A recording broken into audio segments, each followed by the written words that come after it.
Uh-oh. We have another. This one has a bigotry warning.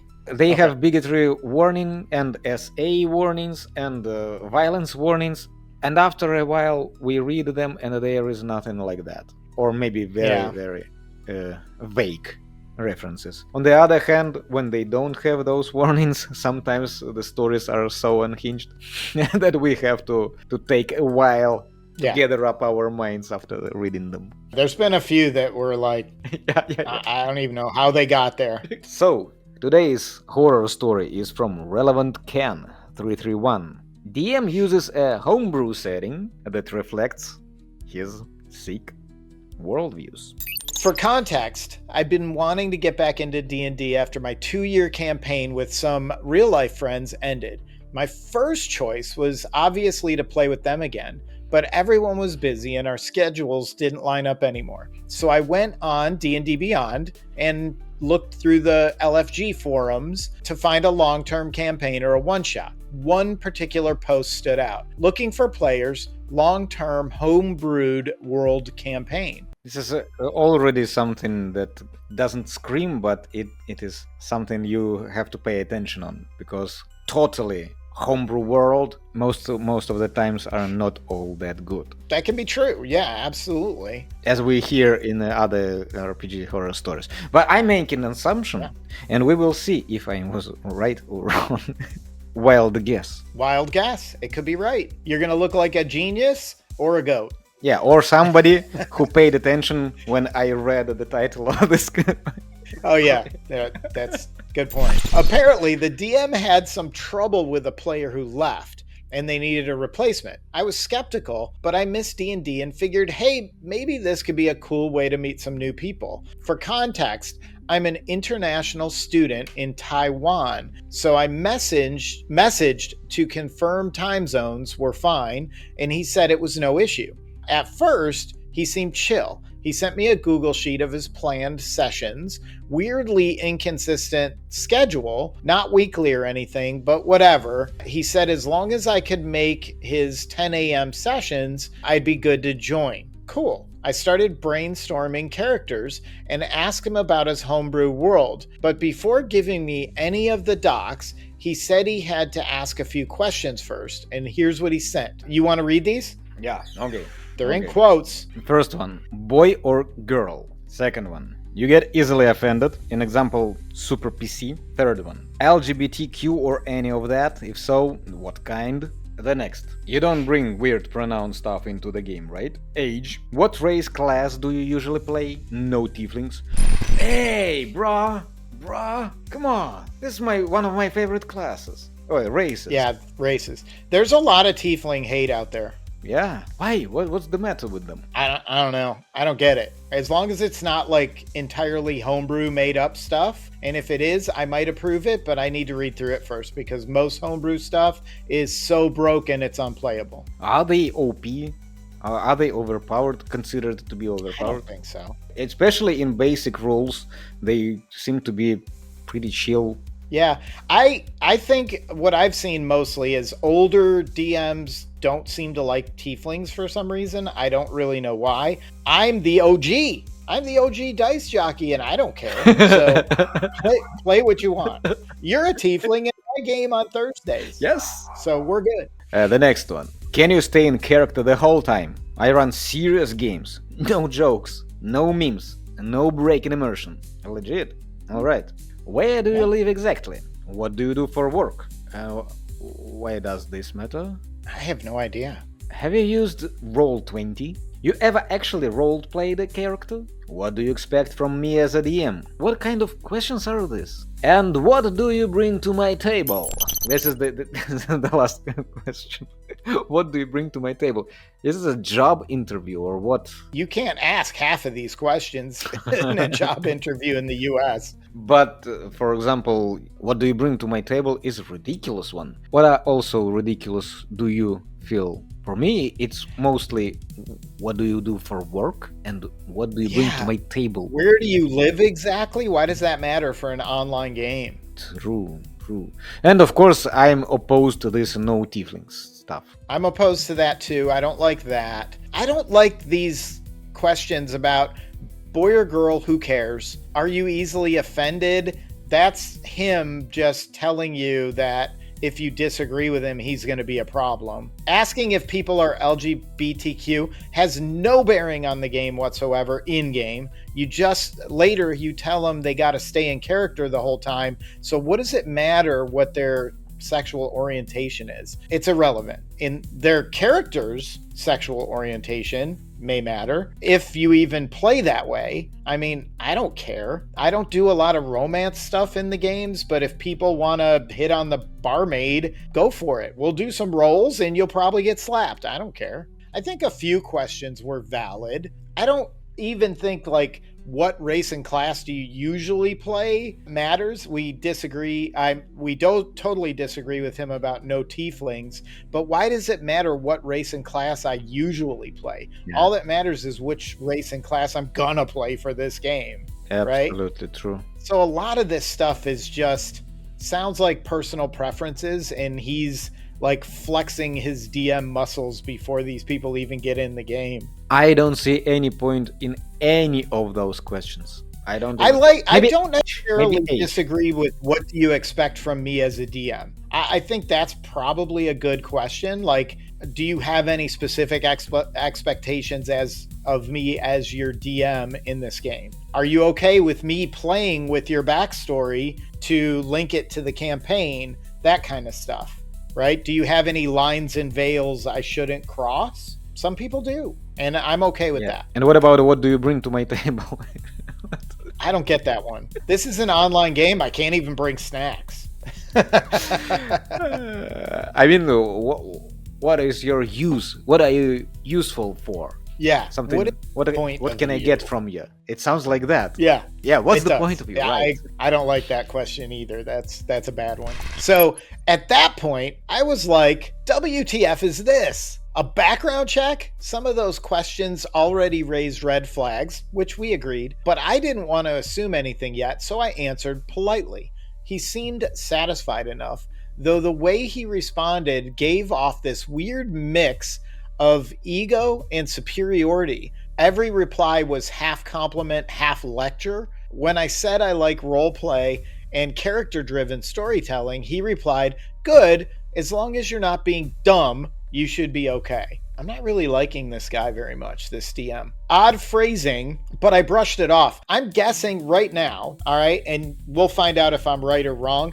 I'm guessing that the GM is like a Gen X guy who's very set in his ways, and that the player who's writing this story is probably millennial or Gen Z.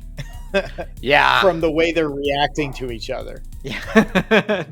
Right? Or he's from Kentucky and the other guy is from New York or something like that. Or California. Yeah, something like that. Yeah. Maybe. That's very true. Maybe we'll find out if we're right on this one too. If we throw enough guesses, we could be right. Oh, then came the world building docs. He said his homebrew setting was dark and realistic. That's pretty much what everybody says. And that he'd fixed all the problems with D&D lore. Finally. Good for you. Finally, we found a person who fixed D&D lore at once, at last. Oh, it's a miracle. How long have I been waiting for 60 years of D&D fixed by one guy. I love it. This was when my red flag alarms were blaring. Yeah, mine too. I'm with you. He'd rewritten entire races and pantheons to match his own weird worldview. Every other paragraph felt like it was like he was ranting about modern society. And tieflings were flat out removed because they were a product of woke culture. How? What? Why are tieflings a product of woke culture? I don't see tieflings were Tieflings, in my opinion, were a creation of D&D growing and growing, and the fact that human bards will have sex with anything. They had sex with devils and they got tieflings. They had sex with angels and they got Aasimar. They had sex with elves and got half elves. It's all about humans not being able to control themselves. What does that have to do with woke culture? I guess, I don't know. I guess he considers woke culture humans that can't control themselves. At this point, I was fully ready to back out, but I'm guessing he didn't. I wanted to at least meet the group first, so I shared a few character ideas. A drow exile with a tragic past, so Drizzt, a Robin Hood style tabaxi rogue, and a generic hero paladin. Let me guess, human. He didn't even acknowledge them. He just said, nothing really sticks out. What kind of media do you enjoy? Anime, games? He's telling him his character isn't cool enough for his table. Oh no, not really sticks out. Not good. At that point, I was just going to back out. Every time this DM talks to him, he considers backing out. No, you so I already told him. Oh, at that point, I was just gonna back out. Right. It was he said it again. Yeah, almost the same phrase. It was from like two paragraphs before. So I told him I wasn't even sure this table was what I was looking for, but he insisted that I give it a chance. Wow. So I just mentioned some books I liked. The couple anime I remembered were good. And he replied, so you like tragic backstories. I said, I enjoy arcs that have emotional payoff and consequence. He then said my characters were too soft for his setting and decided for me that I'd be playing a homebrewed Circle of Nightmares satyr druid. I told him maybe this wasn't a table for me, and I went to bed. The next morning, I woke up to a wall of aggressive text. Dude told me that he stayed up till 2 a.m. perfecting the subclass, complete with custom lore, features, scaling, and told me I have to join for at least one session. Mind you, for a character I never agreed to play. So not only do you have to join, but you have to be this character I created for you. This guy needs hospital. Somebody just call ambulance, because this is not going too well. I don't know about his world views, but according to what he demands, they are probably pretty much unhinged. Also, again, banning Tieflings is a bad move. And asking him what kind of media do you enjoy, anime, games, to pick some characters from that, because your character is bland, or how did he say, too soft for his campaign. This DM is going to have hard times to gather up a group. It seems to me like he always wanted him to play this satyr druid homebrew subclass, so he was going to tell him that no matter what ideas he came up with, he was going to tell him they were too soft, play this. Yeah, because he stayed up until 2 a.m. perfecting the subclass, so you have to play, because this is somehow his responsibility, and the player's responsibility, that the DM spent hours on end to create his character. That's ridiculous. Until 2 a.m. Certainly not that. I'm too old to be up till 2 a.m. He could say that it was 7 a.m. for me in Taiwan. So I'm not impressed. Yeah, something like that. Yeah. So a few days later, he messages again about scheduling. I tell him fine, I'll give his table a shot, and I was probably going to leave the second shit turns problematic. He also asked me for my weekly schedule. I didn't have much going on in the upcoming weeks, so I didn't elaborate. Apparently that wasn't good enough. He replies, if you can't commit fully, I'll just find somebody else. College kids are flaky, and I don't waste my time. I was right. He's an old man, and the kid is a millennial or a Gen X. I was right. So yeah, college students, college kids. Yeah, so he called. You were right. Yeah, I was right. I got that one right. I saw it coming. You saw it coming, absolutely. Holy shit!